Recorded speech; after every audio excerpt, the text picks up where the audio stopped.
Hello, ladies and gentlemen, welcome back to the show. This is Jenga Jail. Now, today we have the Matchmaker show, and you understand the protocol here. Any other time we have a woman on board, that woman must be looking for a man. In the same way, when we have a man on board, the man must be looking for a woman. But because today we have a woman, I will tell you the kind of man she is looking for. But before then, if you're watching us for the first time, this is the Matchmaker show. We help men and women to get matches. And the moment they get the right ones, they meet their destinies. So if you're not lost, if you're looking for a match, you're not lost. Subscribe, like the video, leave a comment, and the contacts of our guests will be on my Facebook page at Jenga Jail. Now, this is a disclaimer. On today's show, we are having a politician, a 68-year-old politician, retired politician. The reason we give everyone an opportunity here is because you have a right to be happy. We cannot decide what makes you happy, but at least we understand that the work of two in life is better than the work of one. Two are better than one.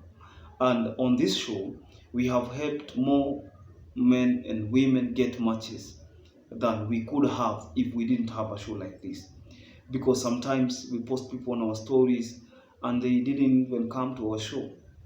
Distance notwithstanding, I promised you that the moment we will get to 10,000 subscribers, we got there and beyond, I will be helping you to get them without having to come on the show. For example, on today's show, our guest is living in the US. However, if we did not have a show, maybe the guest would have come in person. Ama nipate mtu nini. You know how technology has changed things. Our guest on today's show is 68 years old, and she's a lady, a retired politician, prominent in the Republic of Kenya, and the highest rank she ever went was to become an assistant minister in the government of the late third president of the Republic of Kenya, His Excellency Emilio Mwai Kibaki, and she was an assistant minister. So her name is withheld for reasons you know, that on this show we do not discriminate against and we do not judge people. We have brought pastors on the show, we have brought church elders, we have brought politicians, we have brought businessmen, businesswomen, and some of them wanted to conceal their identities. Some of them sat on this chair and covered their faces because they didn't want to be maybe trolled according to them. The most important thing is to understand who these people are and to help them. The most important thing is to ensure that they get help. The most important thing is to ensure that we know they are single. We can validate this from their families. We talk with their family members, with their friends and family, and we can validate the fact that these people are single. And from there, then we can give them an opportunity. We can give them a chance to, let's say, we can give them a chance to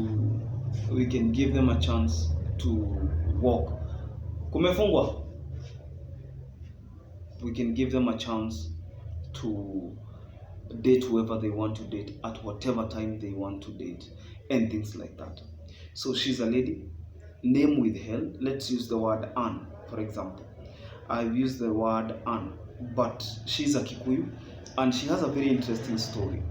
She told me that she had two kids, two girls, all grown, married, and she realized that sometimes people have the wrong orientation of marriage. People have the wrong orientation of marriage. For example, there are people who believe that marriage is for helping one another. Like, I'm helping you, you help me, maybe for finances. And for no. Marriage is not all about finances. Marriage is not all about helping one another carry burdens of life. Sometimes it's about companion. It's a long-term game. And our guest on today's show, I'm using the word Anne, name withheld. Anne is not her real name. Anne never got married. She came from an affluent family. Affluent means rich. She comes from a wealthy family. And the mother and the father got divorced very early. In fact, she has lived with her mother almost all her life. When growing up, she watched her mother pay bills and things like that. So the kind of picture she had in her mind was that All you need is to be financially stable. You don't need a man maybe to walk through the storms of life. And true to that, she raised her children, only got them 2 girls, all of them from the same father, but also drew the guy out, and it was even in a relationship, so it was never a marriage. So she was never married in the first place. She never saw the need.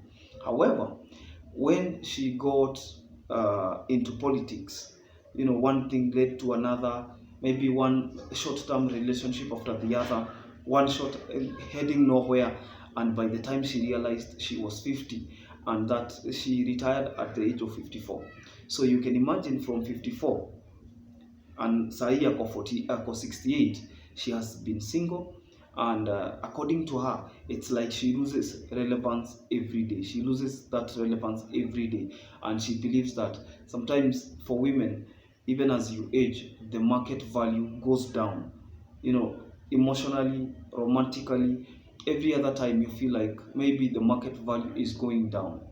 And she has realized that on our show, people are getting matches even in the year 70s, even in the year 80s, and there is no limitation anywhere. We believe that the only limitation is in your mind. Are we together? So this is the deal. Anne is looking for a man, and yeye hachagui. Anasema hata kama huyo ni mtu ambaye ako 50, hata kama ako 45 na ako serious, she's ready, because she used the word wasted. She wasted most of her life single, thinking that you do not need a man. But when the children left, when they got married, when she was no longer busy in politics, and then she realized that sasa hii mambo imechamuka. And that's why 10 years ago she relocated to the United States, and she's in Arizona, and she is willing even to come back. She's even willing to come back.